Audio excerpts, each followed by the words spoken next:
नमस्कार दोस्तों, स्वागत है मेरे यूट्यूब चैनल कुमार हिंदी कहानियाँ में। दोस्तों, आज हम सुनेंगे कहानी कार्तिक माह की कथा। एक नगर में एक ब्राह्मण दंपति रहते थे। वे दोनों प्रतिदिन 7 कोस दूर गंगा और यमुना नदी में स्नान करने जाते थे। इतनी दूर आने जाने से ब्राह्मण की पत्नी थक जाती थी। एक दिन उसने अपने पति से कहा कि काश हमारा भी एक पुत्र होता तो कितना अच्छा रहता। पुत्र के बहू आती तो हमें घर वापस जाने पर खाना बना हुआ मिलता और बहू घर का काम भी कर देती। अपनी पत्नी की बात सुनकर ब्राह्मण ने कहा कि तूने बात तो सही कही है, चल मैं तेरे लिए बहू ला ही देता हूँ। ब्राह्मण ने कहा कि एक पोटली में आटा डालकर कुछ मोहरे रख दे। ब्राह्मण के कहे अनुसार उसने पोटली बांध दी और पोटली लेकर ब्राह्मण चला गया।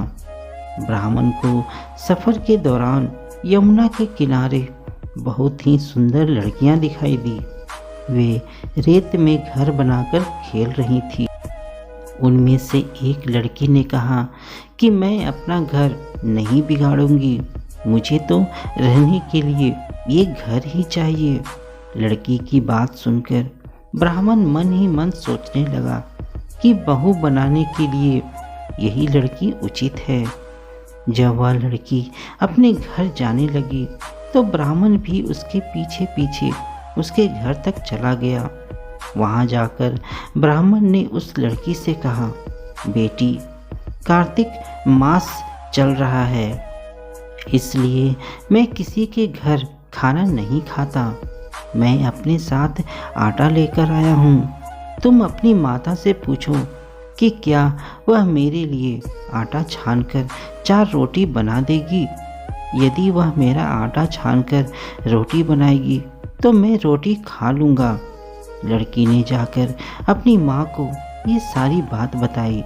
माँ ने कहा, उचित है, जाकर ब्राह्मण देव से कह दो कि वह अपना आटा दे दे, मैं रोटी बना दूंगी।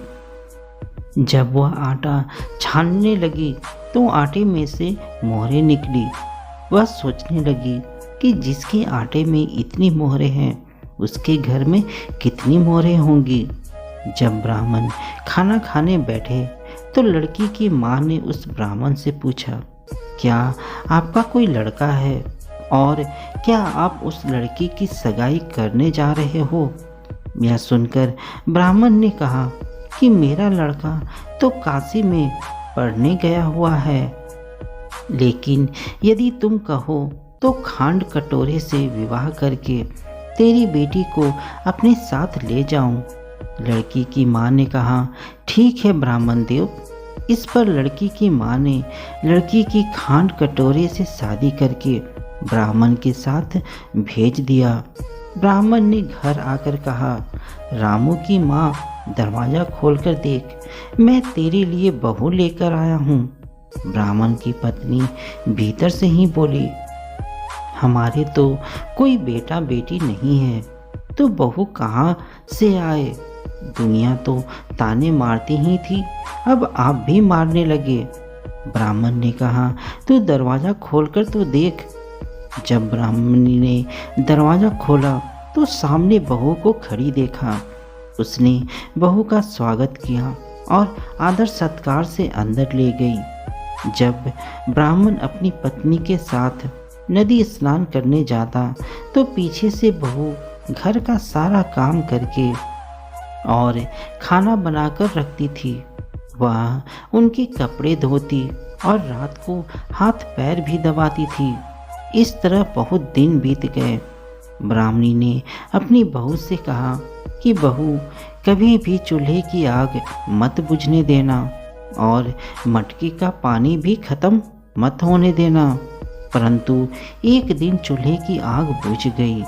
यह देखकर बहू घबरा गई और भागी भागी अपनी पड़ोसन के पास गई और कहा कि मेरे चूल्हे की आग बुझ गई है, मुझे थोड़ी आग चाहिए। मेरे सास ससुर सुबह 5 बजे से गए हुए हैं। वह थके हुए घर आएंगे, इसलिए मुझे उनके लिए खाना बनाना है। यह सुनकर पड़ोसन ने कहा कि तू तो बावली है, तुझे यह दोनों मिलकर पागल बना रहे हैं। इनके कोई पुत्र नहीं है, ये तो निसंतान है।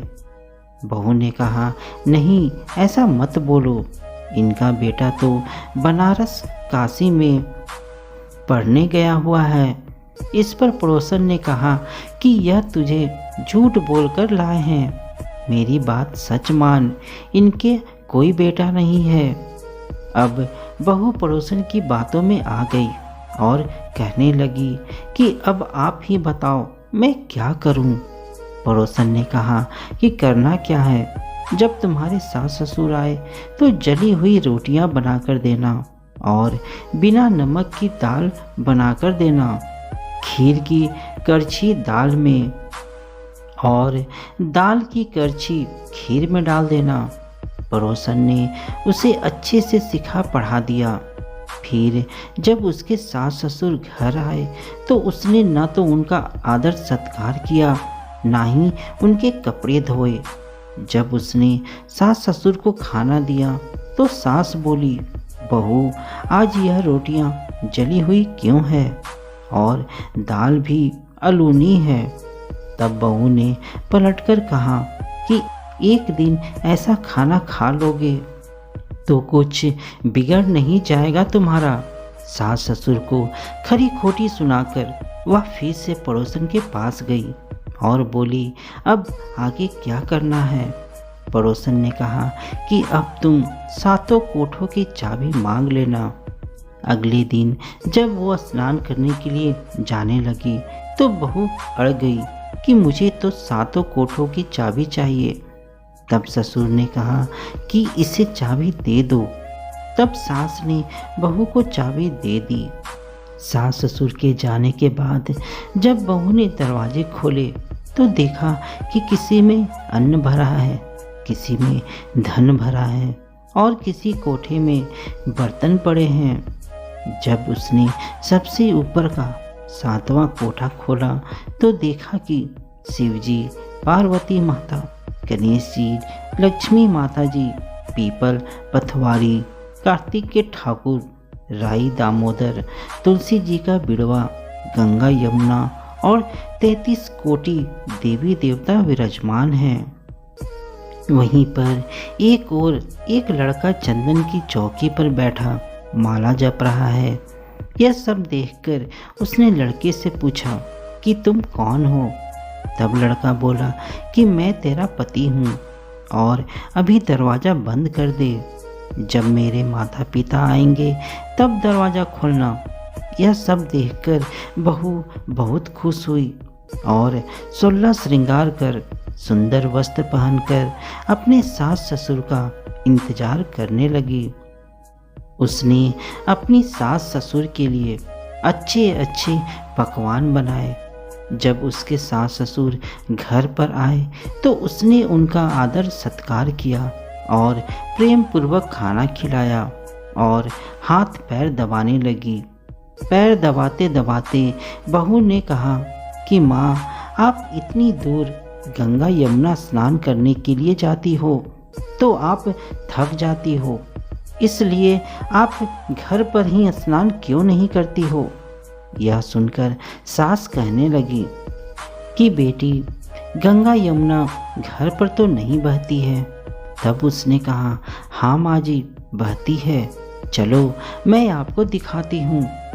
जब बहू ने 7वां कोठा खोलकर दिखाया तो उसमें शिव जी, पार्वती जी, गणेश जी, लक्ष्मी जी, पीपल पथवारी, कार्तिक के ठाकुर, राई दामोदर, तुलसी जी का बिड़वा, गंगा यमुना बह रही है और 33 कोटि देवी देवता विराजमान हैं।